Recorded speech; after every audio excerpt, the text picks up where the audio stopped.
Hello everyone, welcome to my channel ABC of law. आज का जो टॉपिक है कॉन्स्टिट्यूशन ऑफ इंडिया, इसे पढ़ने से पहले एक बात मैं कहना चाहता हूँ कि जैसा कि आप जिस घर में रहते हैं तो आपके घर का क्या नियम है, क्या कानून है, ये आपको मालूम होता है। तो उसी के तहत हमारा देश, हमारा सिर्फ एक देश नहीं है, ये हमारा घर है। और जितने सारे इंडियन हैं उन्हें मालूम होना चाहिए कि हमारे घर का कानून क्या है। तो जो हमारे घर को चलाता है वो कॉन्स्टिट्यूशन ऑफ इंडिया है। तो आज बेसिकली हम कॉन्स्टिट्यूशन ऑफ इंडिया का ओवरव्यू पढ़ेंगे, इसका इंट्रोडक्शन पढ़ेंगे, और कॉन्स्टिट्यूशन एंड कॉन्स्टिट्यूशनलिज्म में क्या डिफरेंस है वो पढ़ेंगे। And the third, the most important, how many parts and schedule in Indian constitution, ये पढ़ेंगे। तो चलिए स्टार्ट करते हैं। फर्स्ट पढ़ते हैं इंट्रोडक्शन। तो basically Indian constitution is the supreme और फंडामेंटल लॉ ऑफ लैंड। तो फंडामेंटल लॉ ऑफ लैंड मतलब हुआ ये कि हमारा कॉन्स्टिट्यूशन सबसे सुप्रीम है। सुप्रीम मीन्स कि जितने भी पार्लियामेंट या जुडिशरी या जितने भी एग्जीक्यूटिव जो भी काम करेंगे वो कॉन्स्टिट्यूशन के तहत ही काम करेंगे और उसके अंडर ही काम करेंगे। अगर पार्लियामेंट कोई लॉ बनाता है जो वायलेट करता है कॉन्स्टिट्यूशन को, स्पेशली फंडामेंटल राइट या बेसिक फीचर, तो जुडिशरी अंडर आर्टिकल 13 उसे नल एंड वॉइड कर सकती है।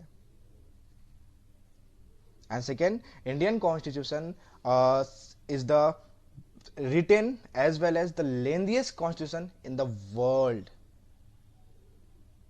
तो कॉन्स्टिट्यूशन रिटेन भी हो सकता है, ओरल भी हो सकता है। हमारा कॉन्स्टिट्यूशन रिटेन है, जिसमें मैंने बताया कि it is the lengthiest constitution in the world. Oral constitution, जैसे मैं एग्जांपल दे रहा हूँ, ब्रिटेन में ओरल कॉन्स्टिट्यूशन है और वहां पे पार्लियामेंट सुप्रीम है। लेकिन हमारे जितने मैक्सिमम डेमोक्रेटिक कंट्री में कॉन्स्टिट्यूशन ही सुप्रीम होता है। जितने भी लॉ बनते हैं पार्लियामेंट वो उसके तहत ही बनाते हैं। आइए नेक्स्ट पढ़ते हैं, नेक्स्ट पॉइंट। हाँ, ये जो दो पॉइंट मैं बताने जा रहा हूँ, इसमें दो पॉइंट बहुत इंपॉर्टेंट है और अक्सर स्टूडेंट कंफ्यूज हो जाते हैं इनेक्टेड और एडॉप्टेड में। एडॉप्टेड को कंप्लीशन भी कह सकते हैं और इनेक्टेड को इन्फोर्समेंट भी कह सकते हैं।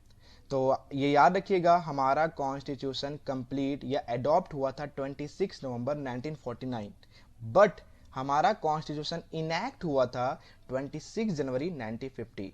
तो इनैक्टेड आता है या इन्फोर्समेंट आता है तो आप 26 जनवरी 1950 डालिएगा, और अगर एडॉप्टेड या कंप्लीशन आता है तो 26 नवंबर 1949। और हमारे कॉन्स्टिट्यूशन को कंप्लीट होने में 2 years 11 months एंड 18 days लगे। बहुत सारे एमसीक्यू में आपको 2 years 11 months 70 days भी ऑप्शन आएगा और 18 days नहीं आता है, तो आप 70 days को टिक कर सकते हैं, वो राइट होगा। तो चलिए नेक्स्ट पढ़ते हैं। टॉपिक बहुत ही ज़्यादा इंपॉर्टेंट है फॉर द लॉ स्टूडेंट, क्योंकि अक्सर ये सवाल मैक्सिमम स्पेशली लीगल प्रैक्टिशनर या हमारे एग्जाम में, तो exam basically fourth year honours जो सब्जेक्ट होते हैं तो उसमें ज़रूर आता है, और ये हर एक लॉ स्टूडेंट को जानना चाहिए कि what is constitution and what is constitutionalism. तो कॉन्स्टिट्यूशन, अगर हम सिंपली एक लेमेन के भाषा में कहें जो नॉर्मल आप लोग समझ जाएं, तो ये एक बॉडी है। कॉन्स्टिट्यूशन एक बॉडी है और इसके सोल जो बॉडी है वो है कॉन्स्टिट्यूशनलिज्म। तो बॉडी को जो रेगुलेट करता है, जो चलाता है, वो है कॉन्स्टिट्यूशनलिज्म। तो कॉन्स्टिट्यूशन क्या है? कॉन्स्टिट्यूशन एक बॉडी है। इट्स ओनली अ डॉक्यूमेंट जिसके पास रूल्स हैं, जिसके पास लीगल सैंक्टिटी है, लेकिन इसे जो इन्फोर्स कराता है, इसे जो चलाता है, वो है कॉन्स्टिट्यूशनलिज्म। और कॉन्स्टिट्यूशन के इसेंस पार्ट क्या है? तो वो है ऑर्गेनिक इंस्ट्रूमेंट। ये एक इंस्ट्रूमेंट है, ये एक प्रिंसिपल फंक्शन है जिसके तहत कॉन्स्टिट्यूशन अपना गवर्नमेंट अपना काम करती है, और constitution is the supreme law. लेकिन कॉन्स्टिट्यूशनलिज्म, इसका इसेंस ऑफ कॉन्स्टिट्यूशन क्या है? तो ये रिटेन कॉन्स्टिट्यूशन है। चलिए मैं इसेंस में थोड़ा थोड़ा देर बाद बताऊं, लेकिन मैं एक एग्जांपल देना चाहता हूं जिसके तहत आप बहुत इजीली समझ जाए। एक सवाल है कि क्या एक कंट्री में कॉन्स्टिट्यूशन हो लेकिन कॉन्स्टिट्यूशनलिज्म ना हो? तो इसका आंसर यह है कि हाँ, हो सकता है कि एक कंट्री में कॉन्स्टिट्यूशन हो लेकिन कॉन्स्टिट्यूशनलिज्म नहीं हो। फॉर एग्जाम्पल, अगर एक डिक्टेटर कंट्री है तो उसमें जो डिक्टेटर बोलेगा वही कॉन्स्टिट्यूशन है, लेकिन कॉन्स्टिट्यूशनलिज्म वहां नहीं है, क्योंकि कॉन्स्टिट्यूशनलिज्म का इसेंस है उसका रिटन डॉक्यूमेंट, उसका फेडरलिज्म, उसका फ्री इलेक्शन, उसका इंडिपेंडेंट ऑफ जुडिशरी, उसका limited government, the most important limited government. तो कॉन्स्टिट्यूशनलिज्म गवर्नमेंट को लिमिट करती है, उसको रोकती है, ताकि वो कॉन्स्टिट्यूशन के अपहेल्ड करके अपना कानून चलाना ना स्टार्ट कर दे।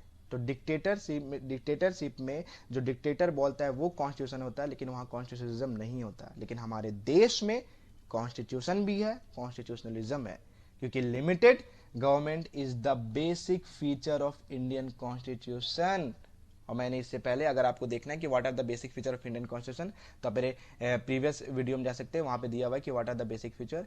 तो हमने पढ़ा कि limited government is the basic feature of Indian constitution, और ये मिनर्वा मिल केस में बोला गया था। और rule of law, the most important rule of law, essence of constitutionalism. Rule of law means no one is above the law. जब no one is above the law, तो dictator भी normal person से बराबर है। तो that's why the answer आपको मिल गया कि कॉन्स्टिट्यूशन एक देश में हो सकता है, लेकिन कॉन्स्टिट्यूशनलिज्म हो ये जरूरी नहीं। मैं मानता हूं कि आपको ये दोनों डिफरेंस समझ आ गया होगा। अगर आपको थोड़ी सी भी कोई प्रॉब्लम समझने में, तो आप कमेंट कर सकते हैं, मैं इसे फिर से समझा सकता हूं अच्छे से, या मैं आपको ईमेल कर दूंगा। तो आप प्लीज जरूर कमेंट करें। तो आइए next, parts of Indian constitution and how many schedule of Indian constitution. तो बेसिकली जब हमारा कॉन्स्टिट्यूशन बना था, उस समय टोटल 8 ही शेड्यूल थे और 395 आर्टिकल्स था।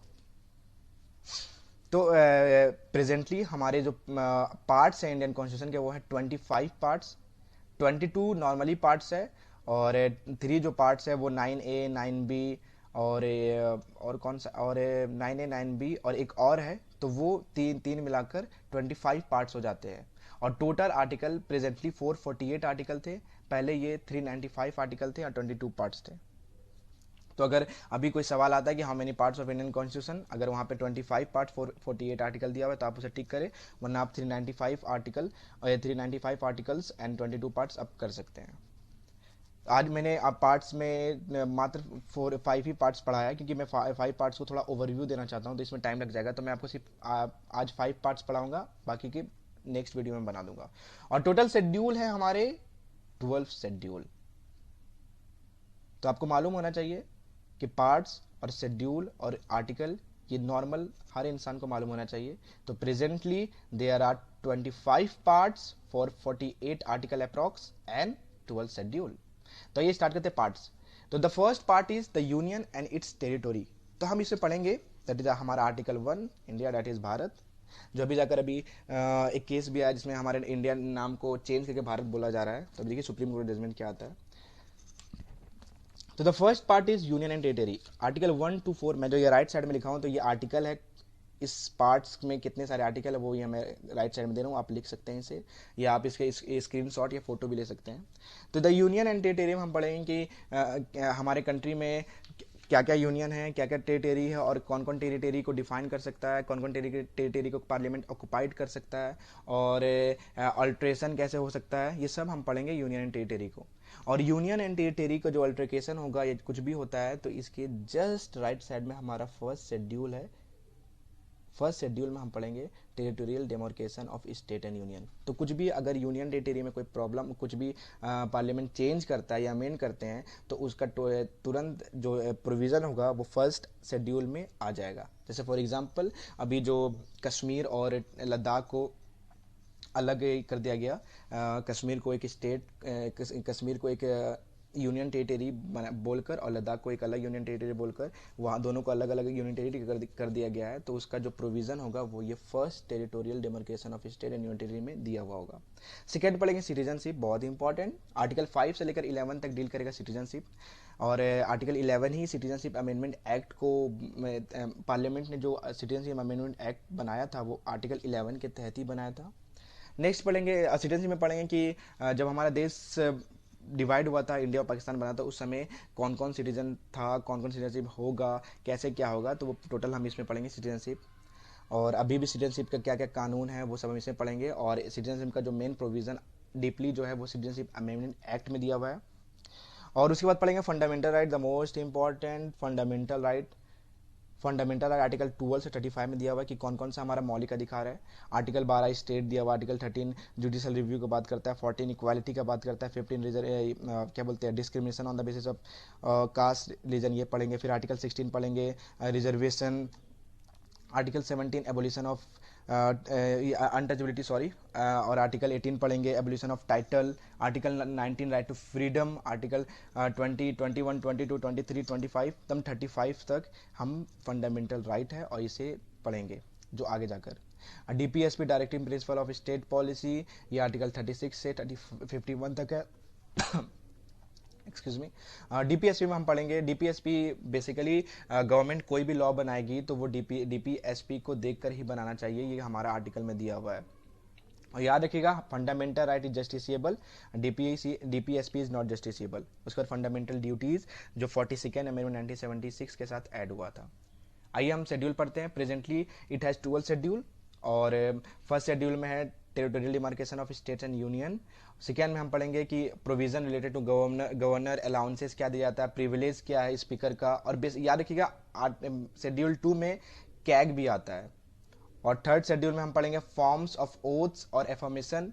फोर्थ शेड्यूल में पढ़ेंगे allocation of seats in Rajya Sabha to the state and the union territories. Fifth में पढ़ेंगे provision for the administration and control of schedule areas and ST. मतलब कोई भी अगर प्रोविजन कॉन्स्टिट्यूशन के अमेंड होता है related to schedule control of schedule या एसटी शेड्यूल ट्राइब्स को लेकर, तो इसमें भी उसको अमेंड किया जाएगा। और provision for administration of tribal areas in north in eastern state, ये इसमें दिया हुआ है। और लैंग्वेज दिया हुआ है आपका शेड्यूल 8 में। 9 में दिया हुआ है जुडिशियल रिव्यू। याद रखिएगा शेड्यूल 9 फर्स्ट अमेंडमेंट 1951 के साथ ऐड हुआ है। और 10th एंटी डिफेक्शन लॉ जो 52nd अमेंडमेंट 1985 के तहत ऐड हुआ था।